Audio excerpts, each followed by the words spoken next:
My name is James Allen. I'm part of Global Java Market Development at Oracle, and I'm one of the producers of this conference. So all of you in the keynote, thanks very much for coming. This is the first conference of its kind that we've done at Oracle. I want to take the opportunity to kick off one of the first sessions this morning. Oracle has been working with analysts and researchers to understand the machine-to-machine communication market, get a better insight of what's needed and what people are looking for. And we contacted Beecham Research earlier this year and hired Beecham to do some research for us, but also we're lucky enough to have them come speak. So without any further delay, I'd like to introduce you to Robin here he's the CEO of Beecham Research, and he came over here all the way from the United Kingdom to speak with us today. So Robin, thank you.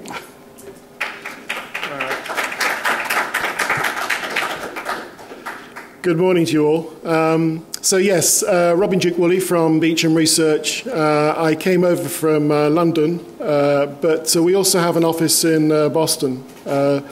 So we focus primarily on the North American market and the European market. The title for this was, or is, looking at the results from a user survey. In fact, we're looking at the results of 3 user surveys, and I'll explain why in a minute. But I think the fundamental thing is that we want to look at where M2M is now and where it's going from a user's perspective, to try and give some insight into what users are looking for their M2M solutions. So a very brief introduction to me and the company. I founded Beecham Research in 2008, but I've personally been involved in M2M since 2001, so just over a decade. Beecham Research is based in Cambridge, UK, and Boston, US, or Cambridge, US, perhaps. And specializing in M2M and Internet of Things markets worldwide. We do, as a company, have significant prior commercial and general management experience in industry. So, for example, I was in general management in supply industry in the high-tech area. So we are rather different from most analysts in that we have an understanding of business requirements through actual experience. We've been researching the M2M for over a decade, since 2001. We do have a key specialty, which is primary research, which is user surveys.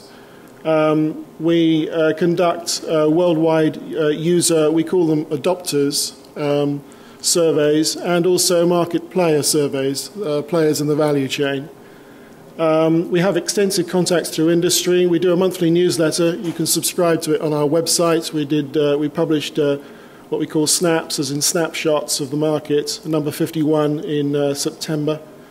And we have an M2M blog at blog.m2mapps.com. M2M Apps is a search facility for M2M, looking specifically at how to implement M2M apps, applications in the market, and we help to launch that.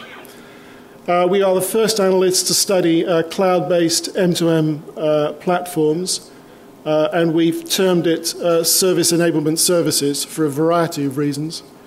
We've conducted 2 major multi-client service enablement studies, the first in 2009-10, the second in 2011. We do what we consider to be market-leading research, and some results are in this presentation today. Those multi-client studies were subscribed to by all major operators in Europe and most in the US and many other key market players. And the market segmentation of all of our studies is in a sector map, which has become quite well known internationally. I think it's also appeared in this conference a couple of times. We focus on this because it shows just how broad the M2M market is, with buildings, energy, consumer and home, healthcare and life science, industrial, transportation, retail, security, public safety, IT and networks. These are the sectors that represent the majority of M2M activities in the marketplace, so it's very broadly based. And out here at the edge, are all of the types of devices. These are examples of the types of devices that can be connected in each of those sectors through which services are delivered. So our view of M2M is that it's all about new services, creating new service opportunities in the marketplace, and then generating new revenue. And I'll come on to that in a bit more detail shortly. So the context for the survey findings that I'm going to talk about, M2M started at an operational level. So many years ago, it was really a thing of the service departments, and typically seeking to reduce downtime of assets in the field, improving support efficiency and saving costs. It's always been about B2B point solutions. We're moving much more towards Internet of Things, where it's a multiverse and not so much point-to-point solutions, and I'll talk more about that shortly. Remote devices communicating with a central server via the Internet, and that's really what has distinguished M2M from previous or other application areas or processes. M2M is all about communication via the Internet. Telemetry, for example, tended to be via bespoke networks, private networks, and so forth. And it's obviously then to process data that is also then distributed via the Internet to whoever needs it to create some sort of an action or service. Connectivity is really the key enabler of M2M, and the opportunity is driving market differentiation with an increasing need to integrate data throughout the organization. And I'll talk more about that as well. So market growth has been substantially sector-driven. Those 9 sectors that I pointed out, services have been developed in each of those 9 sectors. And there hasn't been very much across those sectors. Each sector has its own dynamics, its own trends, its own technologies, standards even, and regulations. So trying to get cooperation between different sectors has been quite difficult. But as I will talk about later, as we move more towards an Internet of Things type of environment, there is much more need to share data across different sectors. And then the opportunity is to drive new services by doing that. The purpose of service enablement, M2M platforms, has been to reduce time to market and cost of deployment of new services by developing cross-sector structures. And I'll talk about that later on. So we see that M2M is now at a critical point. It's a move towards what we are all terming the Internet of Things. Various different definitions about what Internet of Things is. We have a particular definition, which I'll come to later. We conducted a roundtable event, in fact, in the New Orleans CTIA conference in May of this year. It was sponsored by Ericsson, and we had 12 leading market players in the US and Europe joined us for that. It was a closed session, not open to press. And we then did a white paper after that, which is available for free download from Beecham Research and also from Ericsson and a number of other parties. But the focus of that was on IoT and the issues in creating an Internet of Things structure as distinct from an M2M structure.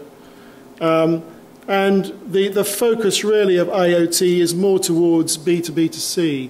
So M2M has been about point solutions, business to business.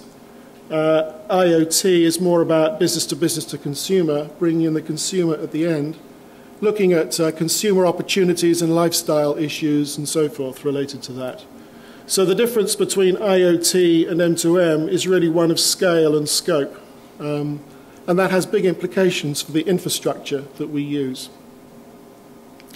So all of this, we think, provides a context for the survey findings that I'm going to talk about, which is the current and future needs of M2M solutions.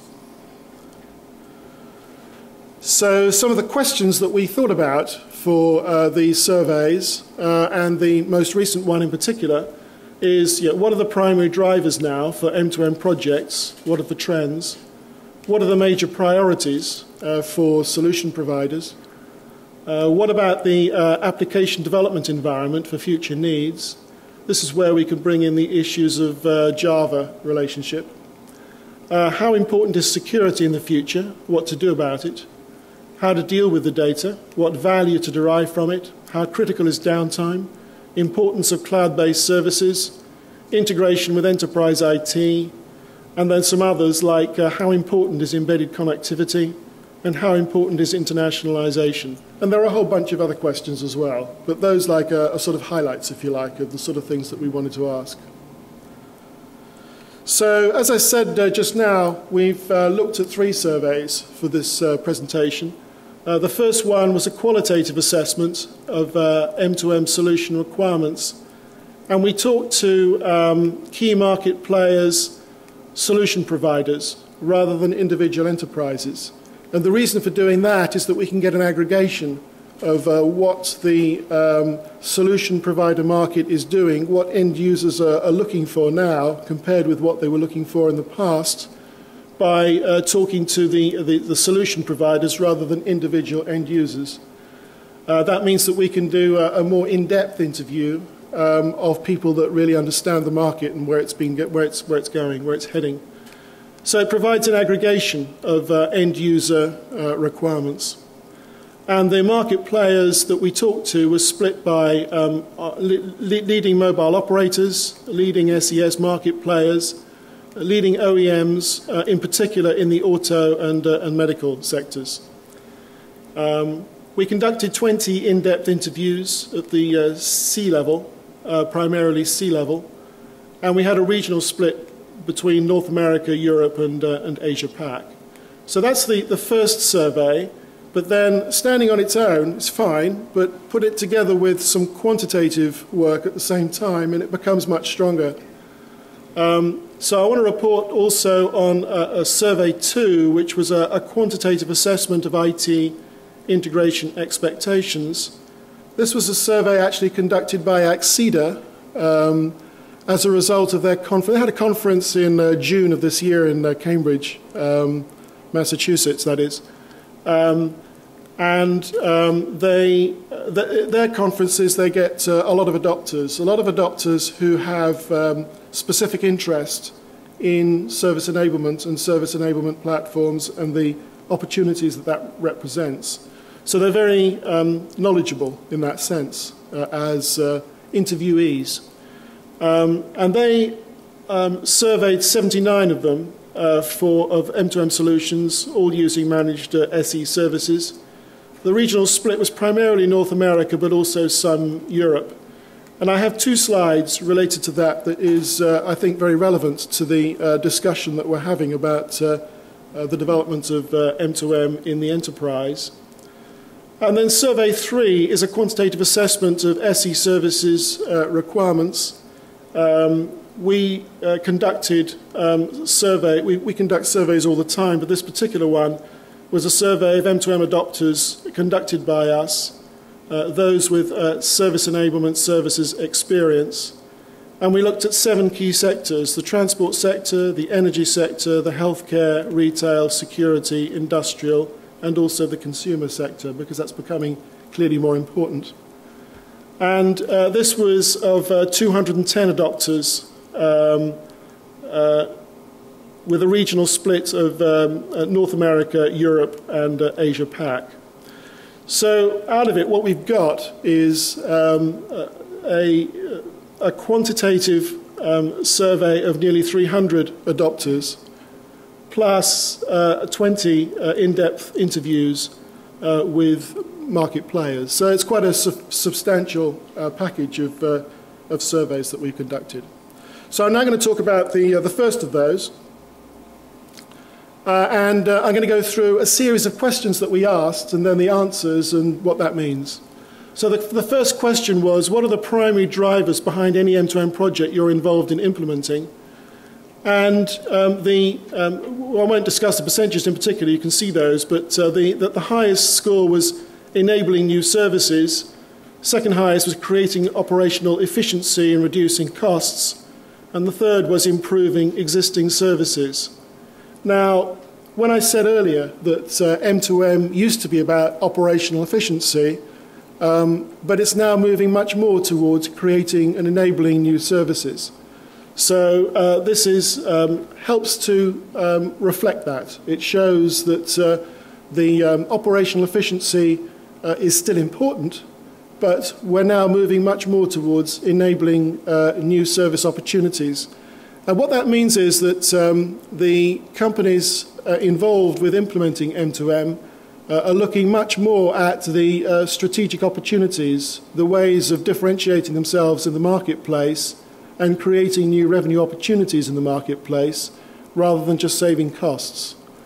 So it used to be about operational efficiency and reducing costs, and it's now increasingly seen as an enabler for new services. So that's a very useful finding.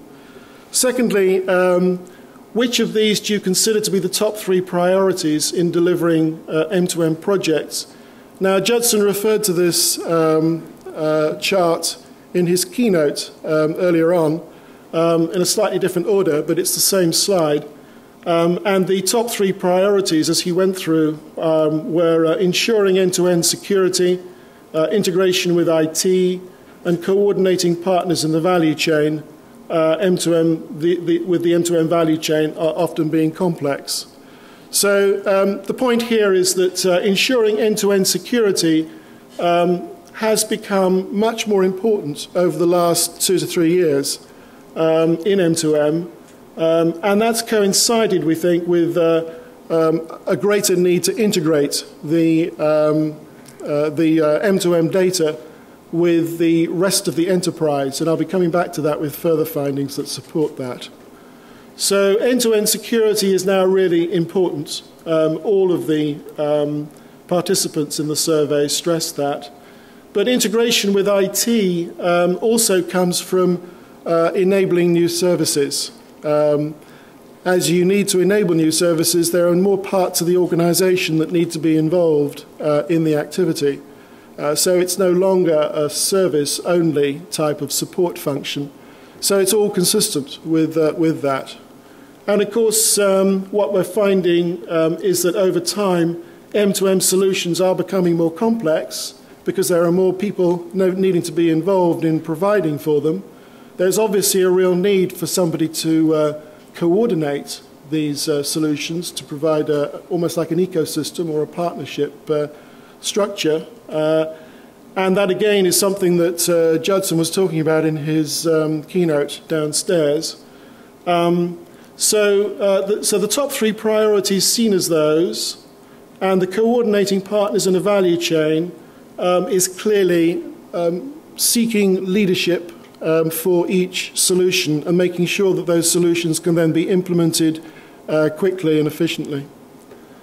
The other point that I would just make is that it does not reduce the significance of these other points. So delivering within time frame, achieving cost-benefit constraints, ensuring end-to-end compatibility, and so forth. These are all important.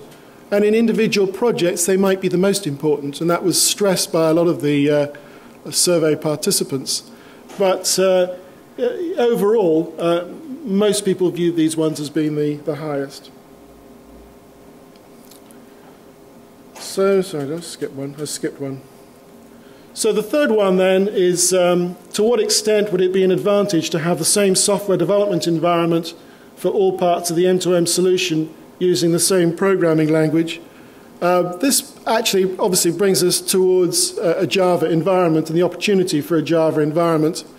Now, if you were Centurion, I don't know, is there anybody from Centurion in the room? Okay, good. So Centurion is actually a client of ours, and we know them very well. And they were launching this week an updated Java environment for their modules, for their cellular modules, as in the M2M sector. And they are pursuing the idea of the module being at the edge and then looking for Java-related application environment at the center as well, and providing closer integration between the two ends to create more of an integrated, overall clean environment. So they are pursuing that, and if we were to ask them this question as part of the survey, they would say that it's a major advantage to have the same software environment for all parts of the M2M solution. Now, the type of people that we were talking to was quite varied. Some people are providing solutions at the enterprise end, and some are providing solutions at the consumer end. And for those that are providing applications for small devices, they have concerns about the environment that needs to be supported by those devices, small memory requirements, small processing capabilities, and so forth. So they would be in the category that we're looking at a minor disadvantage or possibly a major disadvantage in trying to have the same environment that could be then Java. But overall, I think it's significant that 40% thought that it would be a major advantage to have one environment, a further 10% that it would be a minor advantage, and then a further 35% thought there would be no particular benefit or disbenefit either way. So if you take all those together, that's 85% didn't think there would be a disadvantage. But I think that when we move forward, their point was that the device layer and the application layer is very different. The data in devices versus processing in the cloud, the requirements are different for those two ends. But I think that we're going to see over time an increasing need for processing at the edge of the network in some applications, higher intelligence. We're going to see faster processing, more processing. So we had the representative from ARM also joining Judson at the keynote, and they're looking to increase the penetration of their processors or their design processors, ARM processors, in end devices in the M2M and IoT space. And I think this is all consistent with a larger environment, a larger population of devices at the end that support a Java-like environment. So I think that we're going to see over time these advantages gaining ground. And I think that if we were to do the same survey in a couple of years, I think that we would find that those considering to be a major advantage would be larger. Those that see no advantage now would begin to see an advantage. So I think this whole thing will shift much more towards there being an advantage in having Java.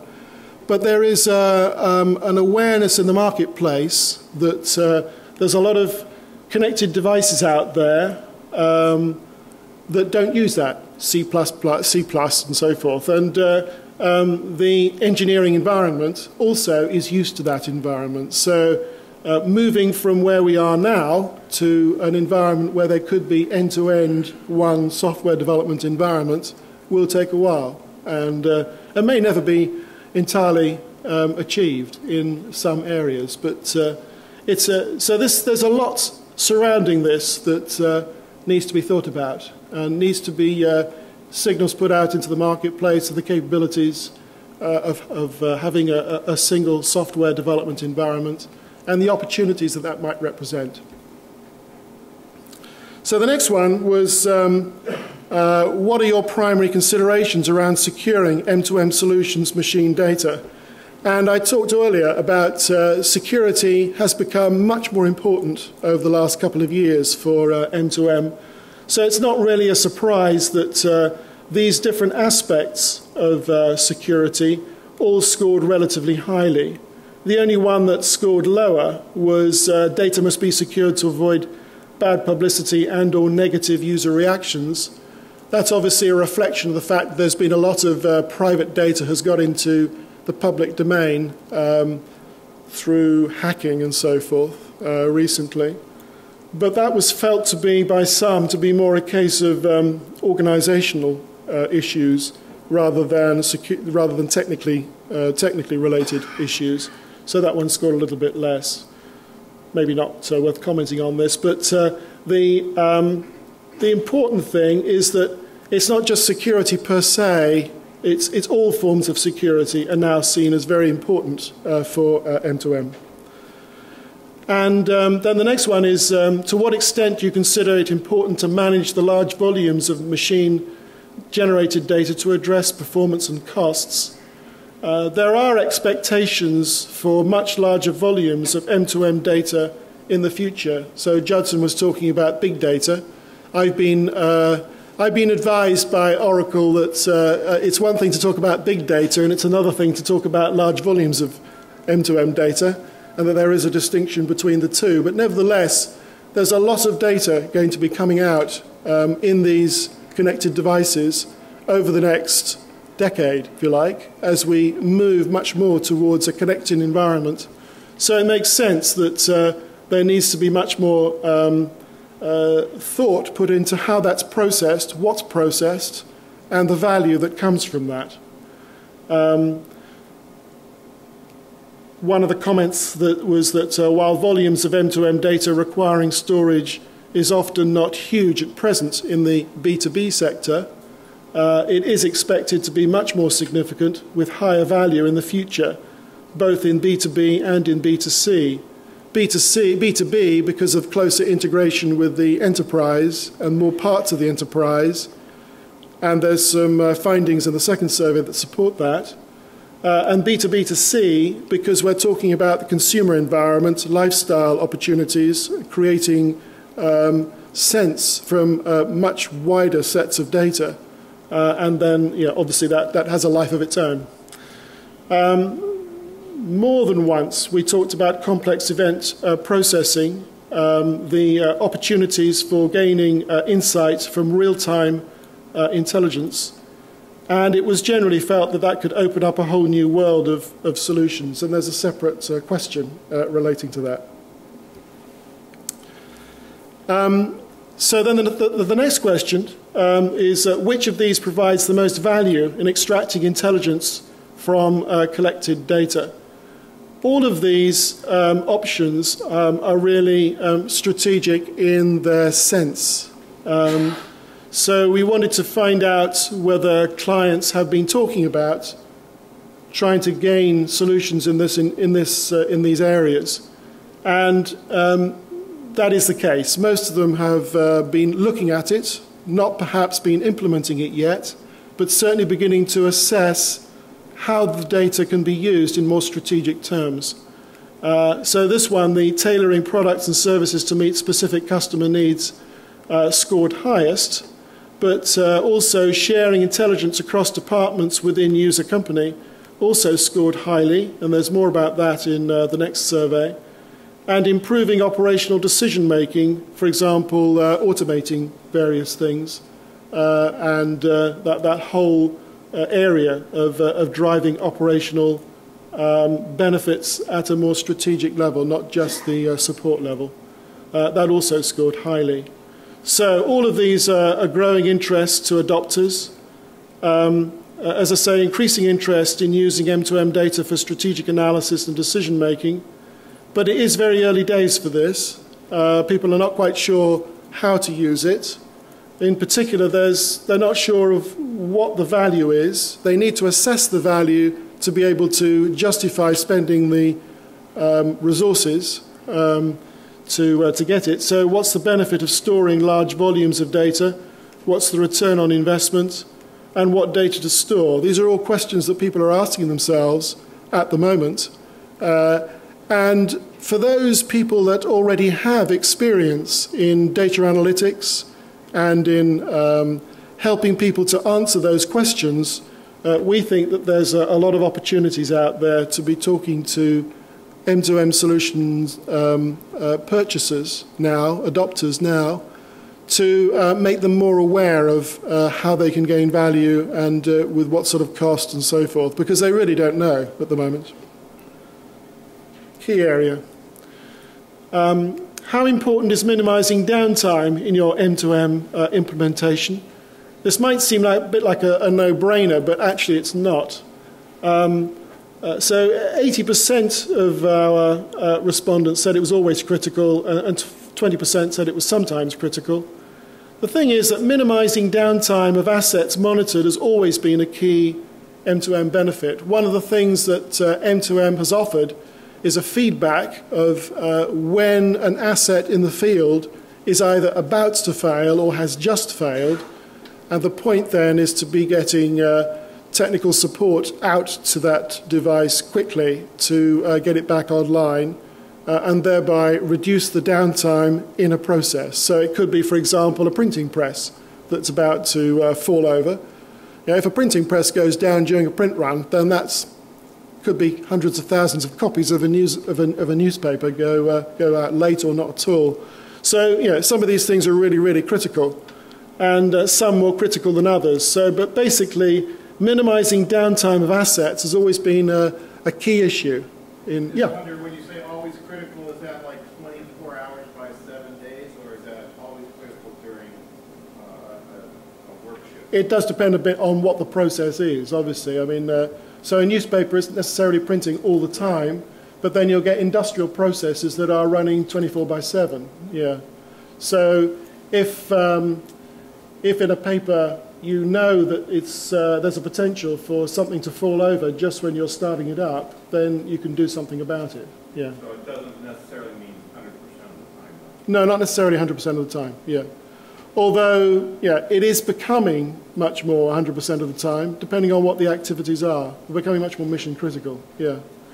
But that's a very good point, because we're now finding that the M2M solution itself, although it used to be seldom a mission-critical activity in its own right, it is now becoming so, because organizations are beginning to rely much more heavily on their M2M solutions, because it's not just support functions, it's strategically related services as well. So the whole expectation of minimizing downtime is moving not just for the assets that are being monitored, but for the solutions that are providing the monitoring. Yeah. So M2M is increasingly used to create differentiation in the adopter's own market sector, a competitive advantage through better service, which often needs to be available 24 by 7. So it's really confirming your question there. And then increasing reliance on M2M data throughout the organization means a greater integration with those other activities, and I got something more about that in the next survey. I need to move on quite swiftly. And then what value can be gained from complex event processing? Not so much from existing M2M applications. The major opportunity for this is really future B2B and especially B2B2C applications. So from that previous slide, the insight from real-time intelligence can open up a whole new world of solutions, which was the sort of quote that came back to us from that survey. And examples of that are, weather conditions in agricultural management, predicting performance failure of large population of big generators in the field, pollution management, traffic management, real-time human behavior profiling, facial recognition. That would be very much an issue for Homeland Security and so forth. Yeah. Earlier you made the point that CEP was seen as sort of a gateway to a huge number of new kinds of applications. Right. I'm curious about your opinion about how accurate these responses are. I mean, they're obviously accurate relative to the sample, but right. Do these people actually understand CEP enough to answer this question? Yes. Yes. Those that didn't, we explained what it was. Yeah. Yeah. Real-time human behavior profiling, does it more connected with the Homeland Security type of an environment? Yeah, yeah, yeah. Okay. Many customers are investigating this now, is the sort of response that we got back from some of these solution providers. So this is not something that is really big in M2M and IoT now. It's more a case of this is where we think it's going, and this is the sort of thing that we need to look at in the future. And it all goes back to what I was saying earlier about assessing the value, assessing the investment that needs to be conducted, and then trying to work out the return on that investment. So it's very current at the moment. So we would expect that whereas 65% thought it was a high value potential in the future, and 35% thought it was a moderate value, we would expect this to increase over the next 2 to 3 years. And then what is the importance should be given to cloud-based services in M2M projects? And clearly, the results really were pretty universally very, very important. But the key points here are M2M market players are major users of cloud methods. There has been a pretty major transition to cloud delivery services over the last few years because it greatly reduces the cost of complexity in delivering an M2M solution. It greatly reduces the total cost of ownership for customers. So from a cost point of view, it's a no-brainer almost. And from a benefit of getting things to market more quickly, it's also something of a no-brainer. So it's all good news, really, in terms of cloud-based. So cloud-based and M2M are very much interrelated.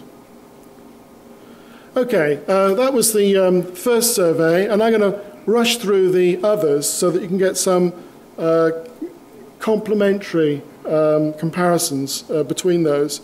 So this adopter quantitative survey, as I said, it was surveyed by Acceda. Acceda is an M2M platform provider based just near Boston, and they operate primarily in North America, but also in Europe, and some also in the Asia-Pac region.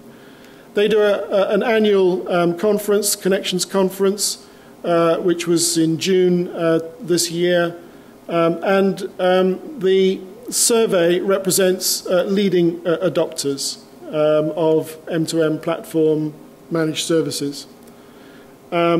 So this, what is your organization's ERP, CRM, system integration status? What are you doing about integrating with ERP, CRM, and in fact with data warehousing or data analytics?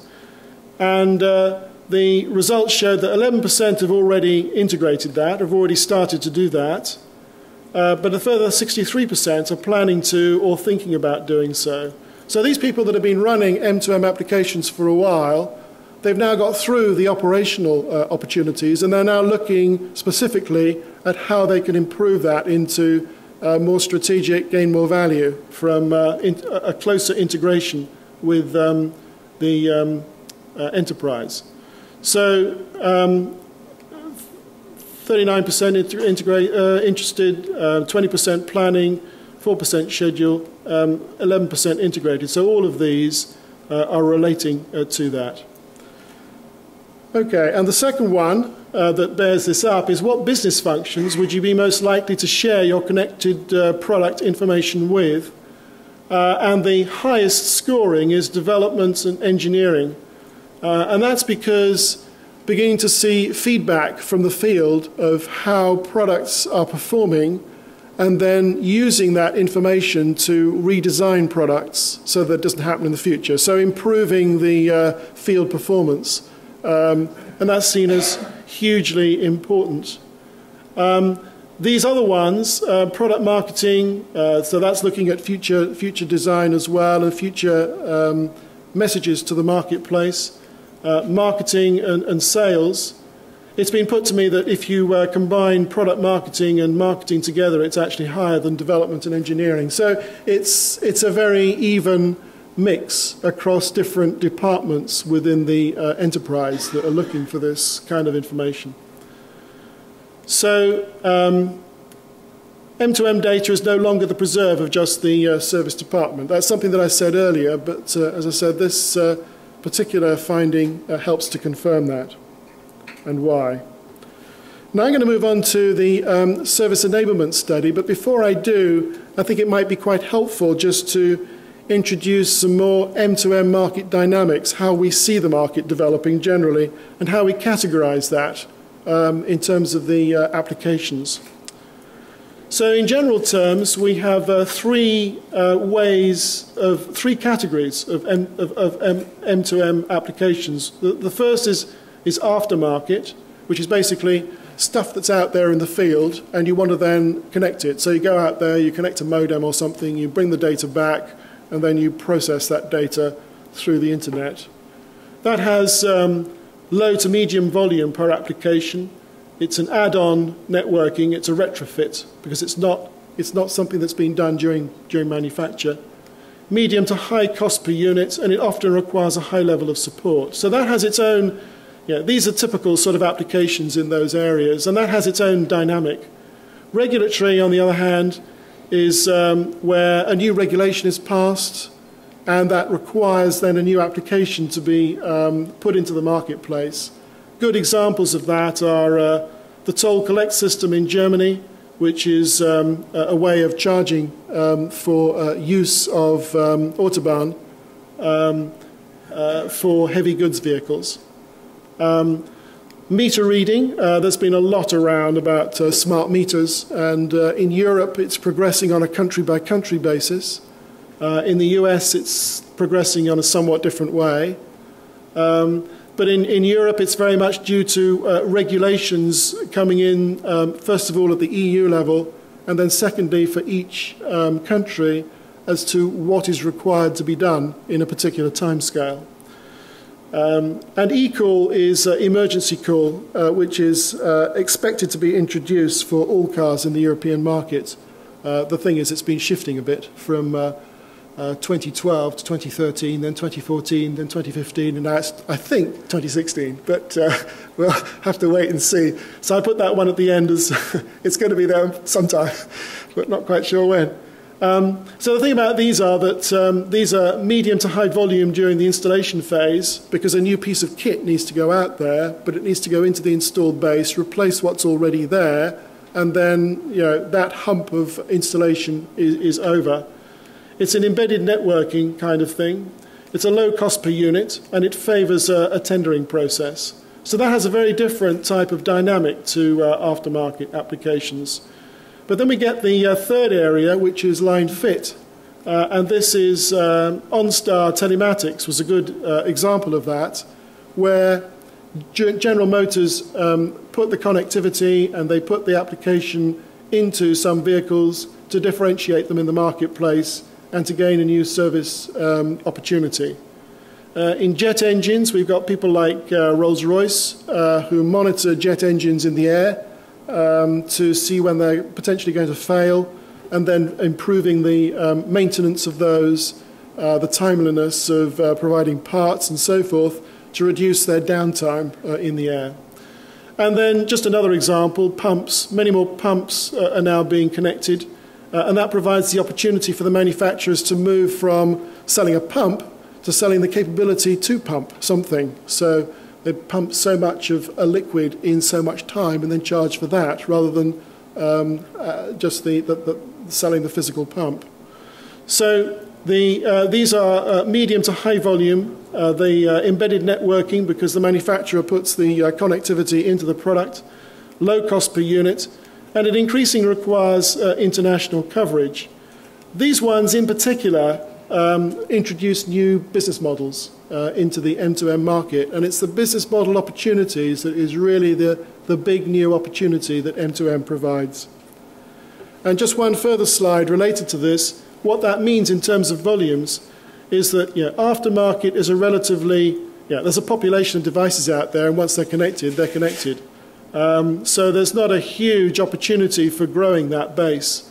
Regulatory will go through a hump of implementations and then start to die down. But this other one, OEM-based or line fit, is the one that we see most of the opportunity in the future. So as we move more towards embedded connectivity, we move much more towards the future huge growth opportunities in the M2M market. So then on to the service enablement study itself and the survey results. So a very brief explanation of what we mean by service enablement. It's this bit here that sits above network connectivity, which is the airtime, the physical network. So it could be fixed network, it could be wireless network.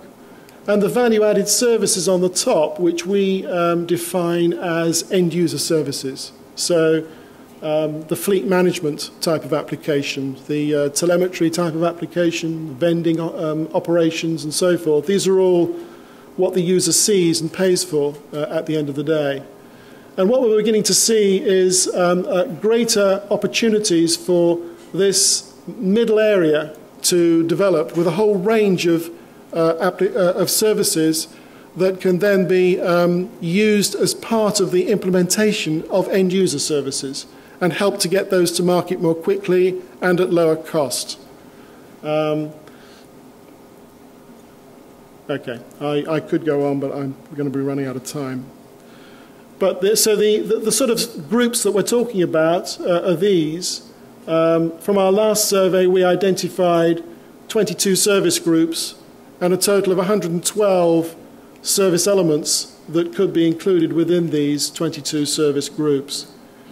These columns are there for a reason, but for the purposes of this presentation, it's just interesting to notice that there are 22 service groups now, and when we did our first study, we found 14, and we found about 54 service elements within those. So we've seen a dramatic increase in the opportunities in service enablement over the last couple of years or so. And there are a variety of reasons for that. And one of the key questions that we asked people was, do you currently cater for these services with in-house or externally purchased resources? Nearly half said they were using in-house resources at the moment. Both of these being used, both in-house and externally purchased, 37% for perhaps different product lines. So product manufacturers using an in-house method for one or externally purchased for others, and then using a hosted service only in 15%. So we see the market moving much more towards a hosted service where there is a division of responsibility and expertise, if you like, between the managed service offering, the horizontal stack that can be provided to an adopter to implement his services more quickly in the marketplace, and the user who is doing that. At the moment, though, the majority of the market is users doing their own thing. So we can see a tremendous opportunity if you combine this together. There's a huge addressable market of opportunity for moving that towards a managed service. But for the adopters of in-house solutions doing it themselves, we think they're going to struggle to keep up development initiative when you bear in mind all of these types of areas that are going to become more important for differentiating products and services in the future. So we think that adopters who are doing their own thing at the moment will find it a struggle to keep up with the developments in the marketplace. And we think the opportunity is ready for the development of the managed service market very quickly. Related to that, I keep looking at my watch to make sure I don't run out of time. Network-enabled products shipped now and future.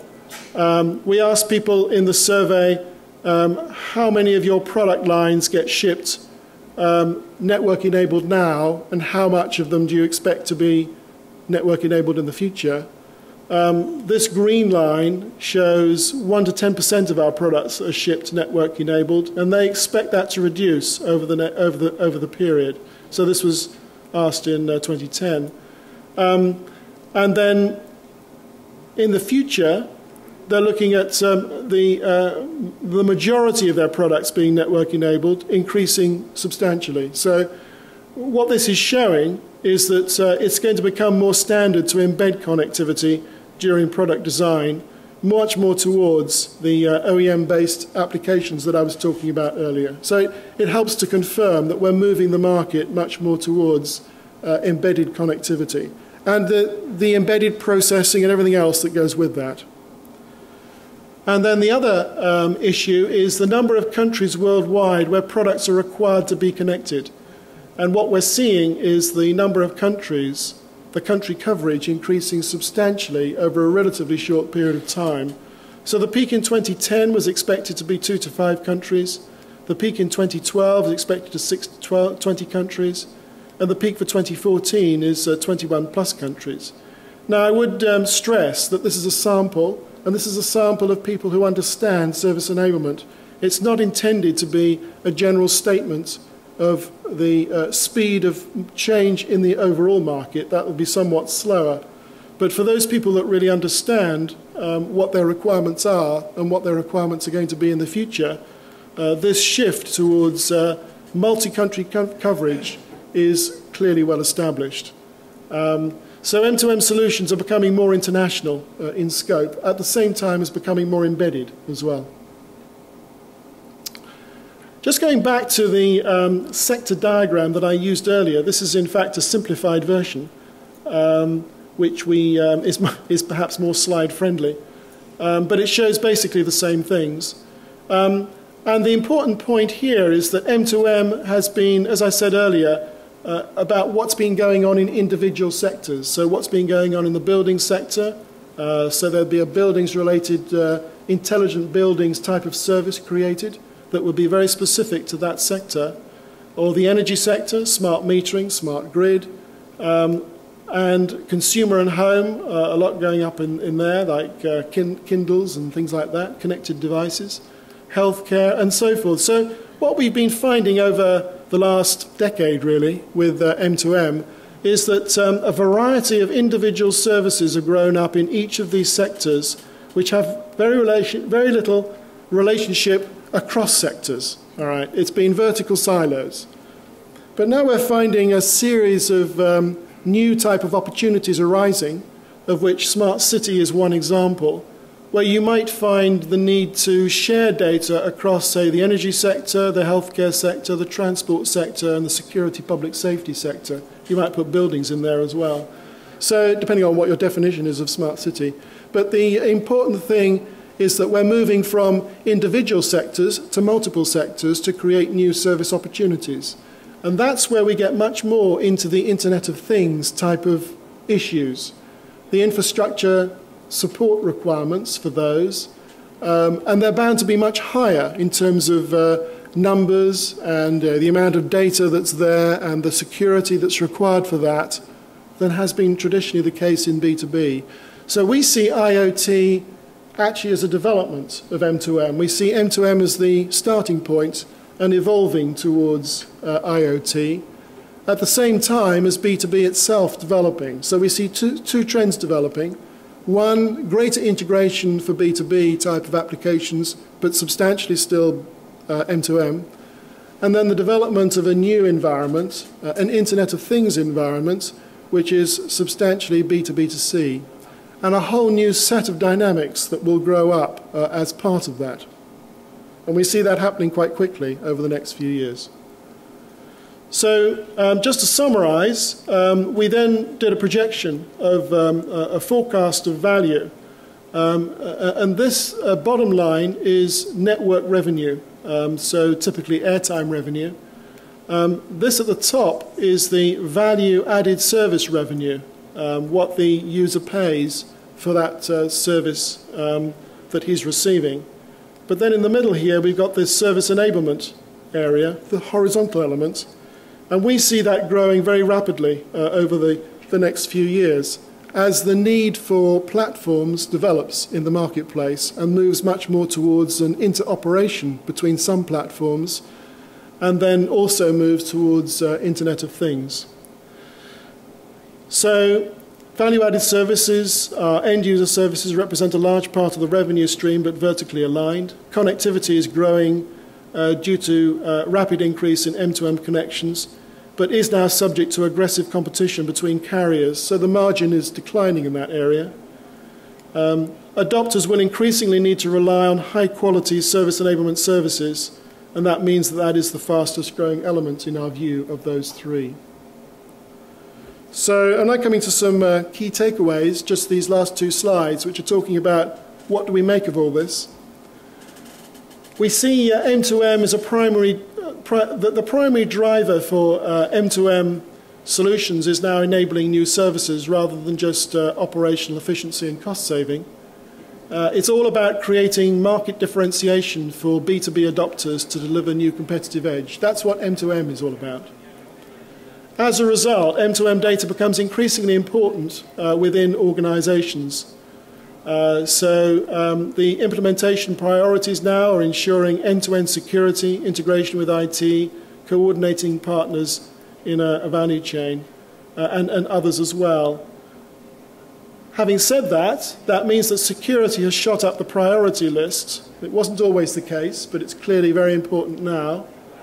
And we see that as linking to IT and the rest of the enterprise has really been the game changer there, because there's much more need for security as a result of that than there has been previously. We see integration with ERP, CRM, data analytics now of high interest, sharing M2M data widely within organizations, in particular feedback to R&D, as I showed on that Acceda slide. Data volumes expected to grow substantially in future, both for B2B and for B2B2C, introducing the whole idea of what to do with it, how to process it, thoughts about big data, and so forth. Indicates the important trends developing B2B, moving to enterprise integration, more data used more widely and more strategically. At the same time, B2B2C, new market developing in consumer and lifestyle-related services, the Internet of Things. And once you're talking about Internet of Things, processing of large amounts of data, plus in real time, so we get much more towards complex event processing. That's the first set of takeaways, and here's the second set. So as a result of these trends, we see M2M solutions become increasingly mission critical, minimizing downtime and higher availability of solutions.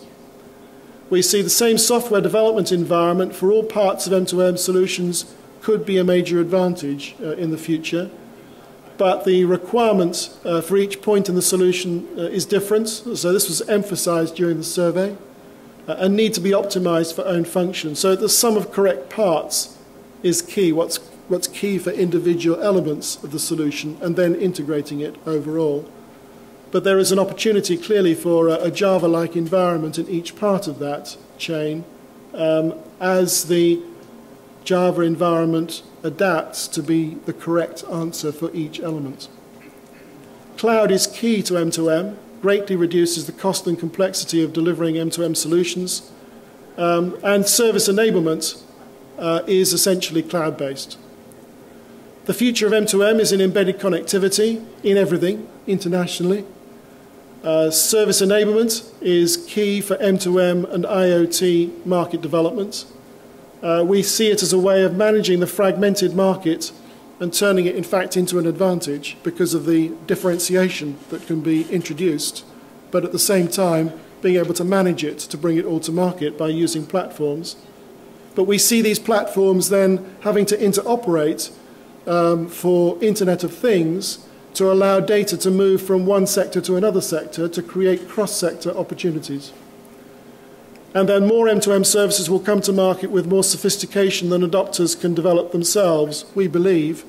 So we think that M2M adopters will increasingly need to partner with SES providers to achieve competitive edge in their own markets. We see that as an inevitability moving forward from where we are now.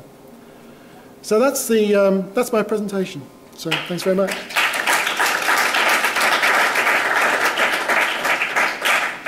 I don't know if there are any questions or whether you'd all like to go for coffee. Yes, there's a question about. How does this fit together with Industrial automation? Well, that's interesting. So industrial automation adopted a lot of these techniques ahead of most other sectors. So during the 70s and 80s, there was a lot of work on developing horizontal platforms, if you like, that could implement automation and control in the industrial sector. So, if you like, an awful lot of the principles that we're talking about have been adopted first in the industrial sector and then spread to a number of other sectors.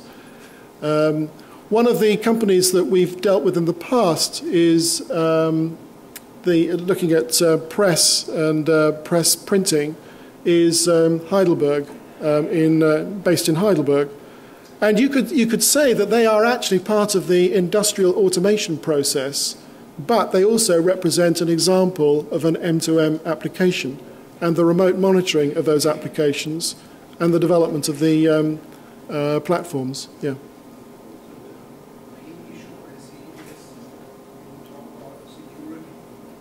I can't actually hear you. Right. Right. Then we have currently these mainly installed types of standard PLCs. Yeah. They communicate, they control in a quite different way. Yeah. When we then talk now about the cloud, Yeah. we have communication between sensors and controllers and computers.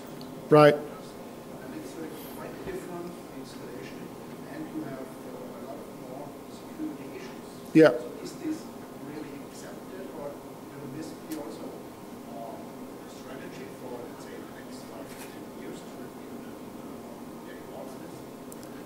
Yeah, I think once you start looking at cloud-based services, then security becomes very, very important, particularly when mixed with the need to move towards more strategic information that's going to be used more generally in the organization. I have to say that a lot of automation and control is not cloud-based, so it's quite locally based, and that's to get very quick responses that are needed for those types of environments. So, in a way, there's not a direct parallel. The idea of using horizontal services, service enablement as a concept, was, if you like, prefaced in the industrial automation space. But there's no direct parallel into the cloud-based services and the security issues associated with that, because it's really gone in a different path because of the local requirements. So you can take the analogy too far, I think, and I think that's trying to make it go too far. Yeah. Right. Sorry, yeah, I think you were next. Just related to that gentleman's question, I'm wondering if your research, if you looked at correlations to other developments in technology. So, for example, I run a manufacturing facility, and we're looking at doing a lot of this. But one of the things we're realizing is that now, because I have a 1 gigabit network in my manufacturing plant, I don't need to do what you were saying. You know, in the past, we had to put PLCs right on the press. Right. We don't have to do that now. We can actually put sensors on the press that are Ethernet enabled, and we Right. can collect the data centrally. Right. Yeah. So there are trends around the other technologies that are. I'm just curious on whether or not. Yeah. These. Well, the PLC environment is a very interesting one, actually, for service enablement facilities. But it is quite a specialized environment as well. So actually, you're talking about a subset almost of the service enablement groups that need to be tuned for PLC type work. And one of our clients actually is very much involved in doing that. The general principles are adopted, but they do need to be tuned for different environments, I think. And that's really, I think, what you're talking about. Yeah. Yeah. So do you have any data to indicate the adoption of Java environment in the last 3 years, like 10, 11, 12? That means they were thinking that yes, it's good. Now they're actually committing to move forward. Sorry, I didn't quite understand the question. The question is, do you have any data to indicate how the people are adapting for M2M Right. in the last 3 years? Right. I know it has been a great vision and everything, but actually they said, yes, we are going to use this for next 2 to 3 years. Well, what we're seeing is the numbers of connections moving substantially into different sectors. So we can track it from that point of view. We do quite a lot of survey work on an annual basis. We don't necessarily do the same survey exactly the same way. So we do have indications that particularly awareness is increasing among the user community, and the opportunities and the benefits that can be achieved through M2M and greater integration is also increasing. And that, I think, is reflected then in a greater connections base. Does that answer your question? No, I'm specifically looking for how many people are really going to use Java next 3 to 4 years. Right. Yeah. There has been a lot of talk last 10 years, 15 years. Right? Okay. Yes, everybody feels it's good, great, but actually how many people are really making the commitment, specifically for the last 2 years, right? Yeah, I think from a user's perspective, they don't care so much about the technology. They care much more about the overall solution and whether it does what they want and whether it does it cost effectively. So it's really the players in the value chain that need to assess that. And I think that, so I gave the example of Centurion earlier, who have standardized on Java for their M2M modules, and they see a tremendous future for them in developing closer integration with the cloud-based applications so that there's an integration across the piece. We are seeing a much greater need in M2M platforms generally to have software agents that are either in devices or closely associated with devices that are then integrated with the application platforms. So over time we're going to find that developing as become much more of a standard activity, if you like. So I think the opportunity for Java as part of that is going to be greater in the future than it has been in the past. Yeah, that's what I would say.